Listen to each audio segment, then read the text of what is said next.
Right. Eventually, we'll get this working. For those of you that don't know, I've just had a nightmare starting recording. I didn't know how to press a record button. Anyway, welcome to, don't shake your head, Lee. Welcome to the Hitting the Turnbuckle podcast. We're doing NWA Shockwave. I believe this is part four. You just know that I said don't shake your head, Fee, which means, yes, she's here. My NWA ride or die, Miss Fiona Lochran. Good evening. Hello, my love. You all right? I'm good. We know we've had a bit of a week, so We let have had a bit of a week, but do you know what? I have to say, it's been glorious up here all week. So yes, there's been sunshine in Scotland. It's been t-shirt weather. I'd just like to point that out to everybody. It's been uh, beautiful. and it has been sunshine weather in England as well. We do have sun. It does come out eventually, and when it does, everyone walks around topless in sandals, puts their washing on lines Even in though it's your only like 14, 15 degrees. with a bit of a wind. Yeah, so probably about 10, 9. The sun was out. So boom, Summer's everyone's here for a everyone's couple of days happy anyway. yeah, for about a week, and then it will get back to normal. But anyway, Fee, NWA Shockwave 4 this week. Lots to get into, so let's just get straight away. Look, we'll talk about the whole Latimer thing straight away because he started and finished hmm NWA this week. He was talking about, not being afraid of Aron. He was on this, I don't know, it looked like he was on Bourbon Street in New I Orleans. thought it looked like Bourbon Street. It's very much that kind of New Orleans balcony type thing going on. Very So much a maybe vibe. Is close. it? Is that what the Yeah. boy? Is that what the kids call it now? It's a vibe, was it, or an I have no aura? idea. I'm too old for that shit. Fuck knows. Me either. But it was one of them. I'm still questioning this whole thing. Like, what? I love it. We said this last week about the NWA and their fly on the wall style promos that they're doing. Is he kind of, I know he says he's not scared of Aaron and all of that sort of stuff, but is he trying to tell himself that, or does he legitimately believe it? That's a really good question. I would like to think he believed it, Mm, but you never know. Aaron's a dark horse. he is. He is. Tom, if you And could answer that question for us, that would be. But no, I don't know. I mean, it just got me thinking during the whole thing. As I said, there was there's a promo at the start, a promo at the end with him. Obviously, they're leading towards a match. Now, I don't know how long there is left in Shockwave before they move on, but surely this has got to come on very, very soon.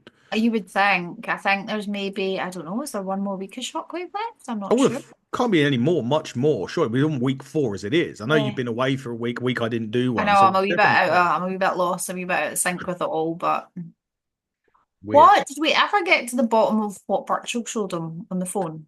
No, and then the whole other random thing with virtual this week, which we need to get into. We'll get into that. No, we didn't. That's the weird Okay. thing. So we don't know. I Uh, thought, because when I saw that promo from Tom this week, I was like, have I missed something?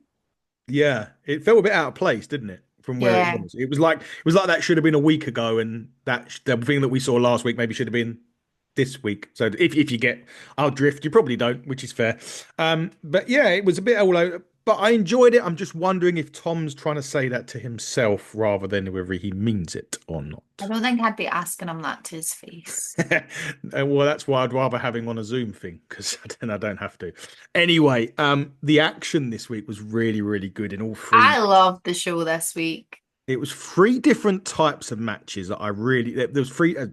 Obviously, there was three different types of matches because there was three matches, but each match was different in many, many ways. Beginning with Too Hot to Trot, Alex Taylor going against Slade for the championship. I really enjoyed this because, like we said so many times before, Slade's an absolute machine.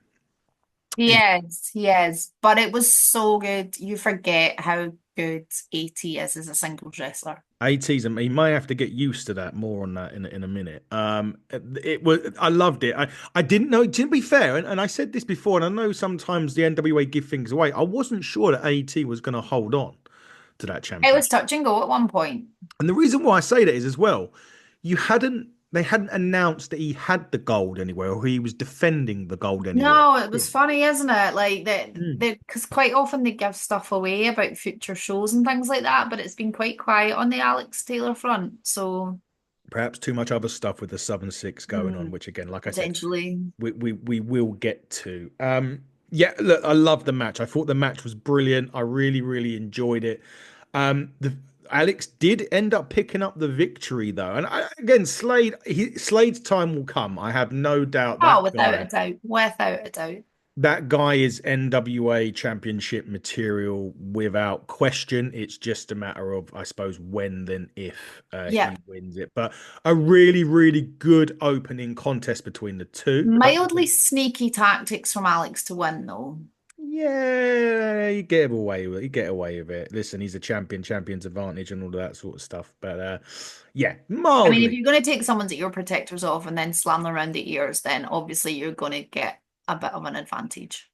You know what they say, you do what you got to do to win, right? Absolutely. And he done it. Absolutely. And he done it. And then he hit that. I love that. I still love the fact it's called the green whistle. I think it's great. I think it's a great finish. AT picking up the victory and How retaining. many's that on his championship I don't run know. now? I haven't counted. I should probably have a look at that. He's done a few now, hasn't he? There's got Yeah. to be a couple in that. Um, but nevertheless, yeah, he's got to be close. I mean, could he be next in? I mean, we know we're saying that the winner of the Jack Dane will get an opportunity, but Carson, we know, is taking an opportunity coming up. Yeah. He will take his lucky seven very, very soon. AT can't be too far away. I don't think so because he's had quite a few title defenses now. Yeah, interesting. Now, just remind me, Fee, because I've misplaced my notes. I'm going off. What promo was first after this? Can you remember? It was the Six Clubhouse. Thank you. It was. I did feel as if the other one come later, the ridiculous one, which we'll get to come later. Well, So, this one was good. I like this. so we, for those of you that know, and for those of you that watch NWA, and if you don't do it, watch it on X. Go to their NWA official NWA X account. It's always pinned to the top of the page. The Southern Six have been having so we say a various load of meetings at the six, Six Clubhouse. I don't know. Bar, pool table, whatever. darts, probably. Lots of good stuff in there. If you were, you like that sort of If thing, that's your thing, yeah. yeah. They've been having a bit of dissension because Kerry and Frillbilly are in the Jack Stay Memorial Tournament on separate sides. I think they're on separate sides of the draw. Separate Um, brackets, yeah. and there was a lot to do about that. And AT's kind of been in the middle. We've had Ricky in there, and Ricky was trying to say to Kerry, don't underestimate, Frillbilly. Blah, blah. And then Frillbilly and Kerry have had a bit of needle recently. There was nobody in the Southern Six Clubhouse this week. Just the bar staff. Just the bar staff. However, the bar staff have been saying that Little Frill, bit of gossip. I love a little bit of gossip. there was a little bit of sneaky six gossip, which is the girl that's dating Frillbilly, apparently, has been, shall we say, partaking in pleasures away from Frillbilly with another Southern. But I was going to say, but within the Southern Six. I reckon it's Ricky. It could be. It could be. It could be. It's NWA fee. We can't expect the obvious here. Yeah, this is true. This is very true. But obviously, that's playing into the Southern Six issue. That there is a bit of needle in there between the two, I suppose, competitive needle in a sense. But now that's come to light, and we'll get into Frillbilly's match at the end. I think we're going to be heading into choppy waters for the. I'm quite looking forward to this, to be honest with you. I'm kind of like, ooh, what's going on? Bring it on. What is going Air on? the dirty laundry, everybody. I want to know all about it. We're starting to get some dirty laundry within the Page camp, and now we're getting dirty laundry within the Southern Six camp, and lots of stuff going on between those two. Very So much so. we will wait and wait. But this is what I like now, though. We're getting things where stuff's intertwining on the NWA. There's stories again. Yeah, and I'm liking it now because what we're seeing at the moment, and I hope they continue, is because we say this quite often that sometimes we see a guy and then it's 4, 5, 6 weeks before we see him again, and we kind of forgot what's going on. Yeah. Right now, we're not because it's centered around sort of 2 or 3 stories at the minute. We've got the Latimer Aron stuff, we've got the stuff with the Page sisters and Hunter Drake. And Tyler Franks as well now. He's kind of into it. We'll get into that in a minute.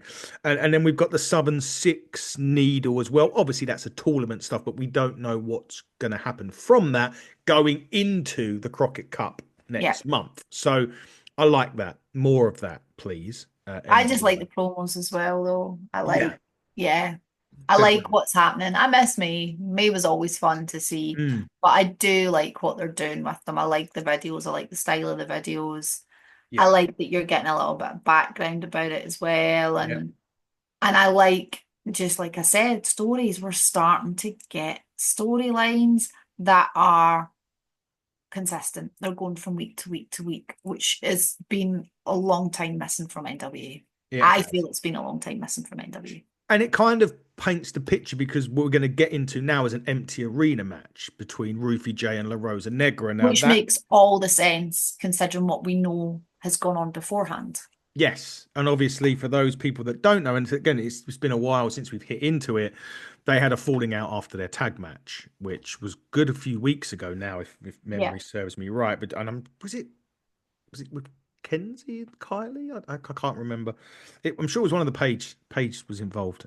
One of the Page sisters, I'm sure was involved, or was it Raka? Oh, I can't remember. I That's can't remember. It was a good few weeks back now, and that's the downside of NWA. You kind of have to wait quite a yeah. while between matches, and I mean, I could sit and go through all my notes, but I might be here a while, so But no, they had an empty arena match, La Rosa Negra and Rufy J. Them girls left it, I would say all in the ring, but they spent a lot of time on the outside of the ring on this one. yeah. And Billy on comms actually was quite good because he explained why Yeah. they didn't have it in front of the fans. It very much looked like it was a post-show I mean, match. it looked like they was at Dynamite. No comment. But it was very much a post-show match. There's a Yeah. guy in the background picking up litter, and when they're on the floor, you can see the empty bottles and the empty Yeah. cups underneath the chairs. And I was just thinking, damn, girls, that's been a long night, and now you have to fight each other.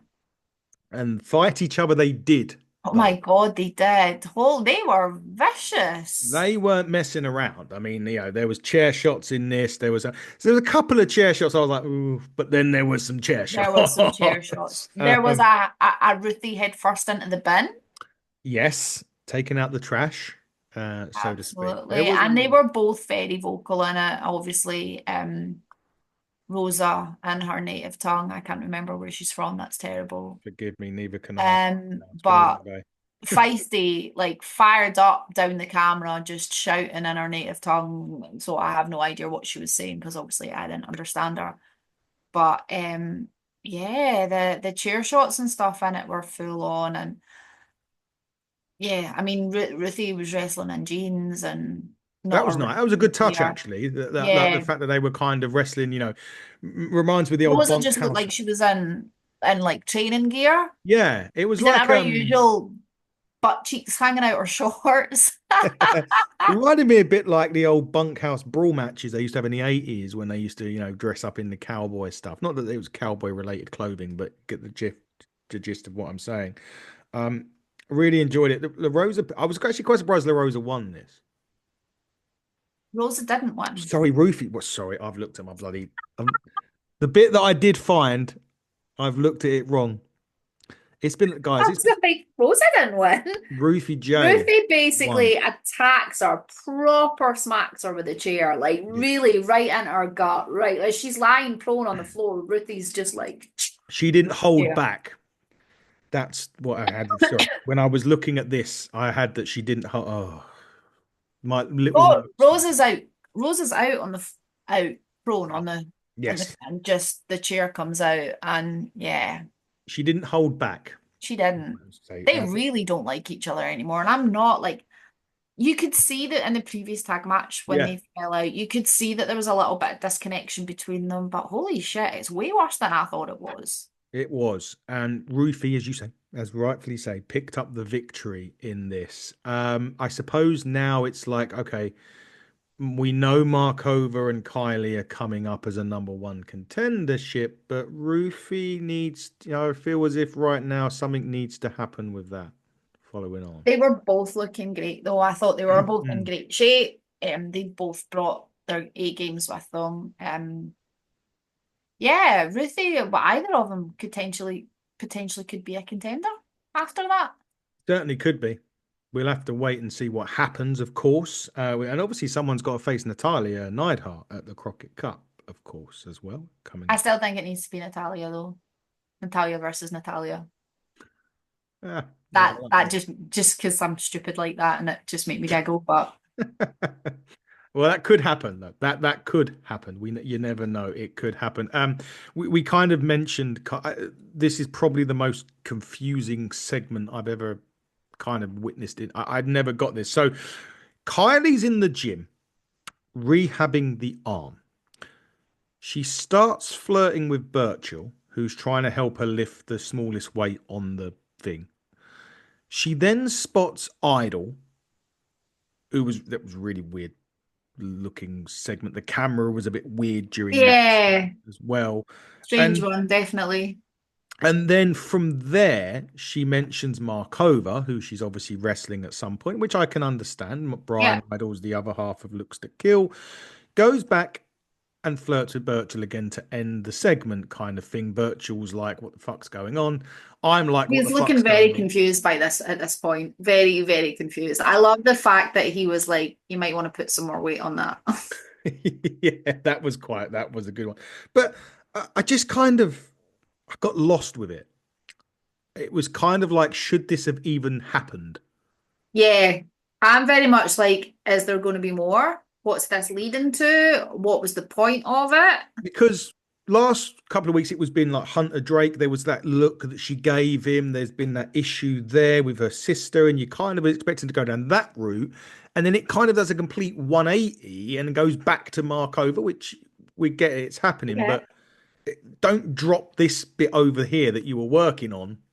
It seems if something was going on and then go somewhere else. I don't know. It was a Yeah. bit of a weird one. So yeah, and then so they end it, and then is it a territories thing that they bring Yeah, in? And yeah, then it comes back to the promo again, but yeah, another segment of the same promo yeah, which is really weird. with But Markova this time. with Markova this time, exactly that. And we know where it's leading to, which, With Markova, but then it starts off with Kylie giving it to Birchall. I mean, did you see him? Like he's coming and interrupting us training, and I'm like, whoa, wait a minute, that's bullshit because you stopped training to go and speak to him, so that's just nonsense. And yeah, Birchall's just kind of standing there going, hmm, you hit a nail on the head. I just think it was nonsense. yeah, Really, it was one of the most confusing things that I've seen so far. But anyway, it's leading up to Natalia versus Kylie, and there's obviously some bits going to happen in between, we would imagine. yeah. But anyway, back to the action. Main event. Jax Dane Memorial Cup, Billy, Silas Mason, Colby Corino. They've had their issues I in. was so excited for this. Yeah, do you know, like anytime Colby fights anyway, but Billy's right now is probably on top of his game Yeah, in he terms of looks incredible. He's like, and they did say in commentary, he's in the best shape I've ever seen him in. he really is looking really, really good right now, shape wise. It was these two have had their issues as well because obviously Colby got involved previously Yeah, with Kyle. I'm sure it was Kyle Davis, wasn't it? They got yeah. involved with previously. Um, great. These two just, I mean, it was only a 7.5 minute match, but geez, I don't think they really needed, and it's almost strange for me to say it, but I don't think they really needed much more. they really did, they got in everything they needed to get in. It was a great main event. And to be fair, the empty arena match deserved to be the longest match on the show, just didn't have to close it, which was Yeah. the good thing about it. Now we did say that there was issues with the Southern Six, and this is where it happened. Tyler Franks gets involved with why? I've no clue. I think he was meant to be in the buy-in, or did he lose the buy-in? I can't remember. He lost the buy-in, right? Oh To yeah, Colby. there's something about that on comms that I didn't scribble down, but yeah, there was something about that. He lost the buy-in to Colby, wouldn't he? Yeah. That's what it was. So he lost the buy-in to Colby. He gets on the apron. As he gets on the apron, Kerry Morton's there. He's getting to get ready to hit. I think it's the final shot or the final kiss. I can't quite remember. Last anyway, his finish on Which is basically a knee to the face. flying knee to the face. But as soon as I saw Billy start to get up behind Colby, I You know knew what's coming. what was going to happen. Kerry Morton went to do it. He did not hit Colby Corino. He hit Billy. Of Silas course he Mason. did. Of course, he was going to do that after all the needle that's been happening. He costs Billy the match because Colby Corino did, in fact, go on to win that match and a bracket buster, as it was called by Cole. And that's when I kind of knew the match was going to be over because he was going bracket buster, bracket buster. I Yeah. was like, okay. So I think I don't know if I said this on air or off air last week, but I said that Kerry would cost Billy and Billy would cost Kerry. And it looks like we're going I into can that. see I can see that, yeah. And now it could well be happening because Colby Corino picks up the victory and goes on to the next Yeah, round of the Jack Stane Memorial Tour. That was the final. Oh no, yeah, it was the final first round because Kerry beat Wrecking Ball in his round. that's right. So then we're going through. I think we're at the semi-final stage now. So whether we get the two semi-finals next week and Latimer, perhaps, I don't know. Yeah, potentially. I don't know. I have no clue. I have no idea. We'll find out though next week, of course. But before we get to next week, Fee, what is going on? I saw a nice video from Bret Hart in saying he was coming back to Inside the Ropes in September recently. What is going on in your world? So I had a really busy weekend last Good. weekend, or I was Wednesday, Thursday, Friday last weekend. A little bit quieter this week. I have a show on Sunday in Galashiels with W3L, so that'll be fun. Mm-hmm. What else? Let me think.